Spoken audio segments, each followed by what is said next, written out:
Salut Bob, comment vas-tu? Salut Tsepi, je vais bien. Oh, tu as collé de nouvelles photos de vacances sur le frigo. Quel pays as-tu visité? Je suis allée en Belgique et en France et j'y ai visité les institutions de l'Union européenne. Les instituts... Quoi? Les institutions de l'Union européenne. L'Union européenne fixe des lois qui s'appliquent dans tous les pays membres. C'est pourquoi il y a notamment la loi sur le recyclage au Luxembourg. Nous trions les déchets, tout comme en Belgique, en Allemagne ou en Espagne. Oui, c'est bien utile, car nous pouvons ainsi réutiliser le verre, le papier et le plastique plusieurs fois. Alors les enfants, comment triez-vous les déchets à l'école? Mais Tsepi, qui fait ces lois? Est-ce que c'est une seule personne, comme une présidente ou un président? Je vais t'expliquer cela à l'aide de mes photos de vacances. L'Union européenne est actuellement composée de 27 pays européens. Ah! Nous faisons donc aussi partie de l'Union européenne. Tout à fait. Et les lois de l'UE s'appliquent dans ces 27 pays. Or, pour faire une loi, il faut d'abord une idée utile. J'ai une idée très utile. Je trouve que chaque enfant devrait passer un permis de conduire pour vélo. Hey, super Bob! Dans ce cas, il y aurait certainement moins de cyclistes impliqués dans les accidents. Tout à fait.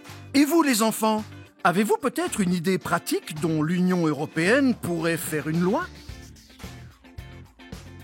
Voici le bâtiment de la Commission européenne à Bruxelles. Je connais bien Bruxelles, c'est la capitale de la Belgique. C'est vrai, c'est ici que se réunissent régulièrement 27 membres de la Commission qui ont tous été proposés par leur pays d'origine.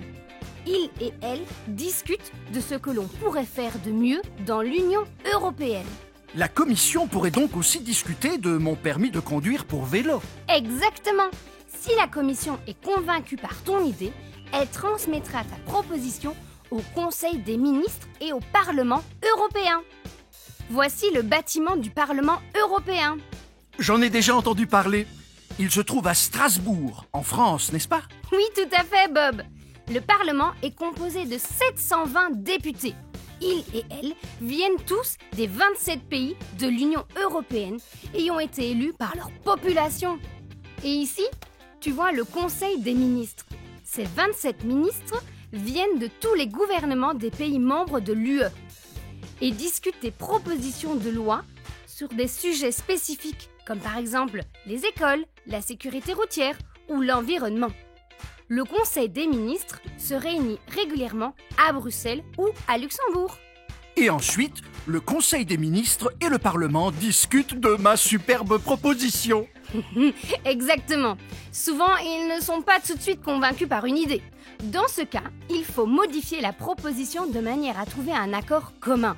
C'est seulement avec l'accord des deux, Conseil des ministres et Parlement, qu'on obtient une loi. Et la loi s'appliquera alors immédiatement dans tous les pays de l'Union européenne? Pas encore. Chaque pays décidera de la date à partir de laquelle la nouvelle loi sera appliquée. Pour cette raison, le Parlement luxembourgeois doit encore voter la loi. Ouh, mon idée doit quand même parcourir un long chemin pour devenir une loi. Merci Tsepi. Maintenant, j'ai compris comment l'Union européenne élabore les lois.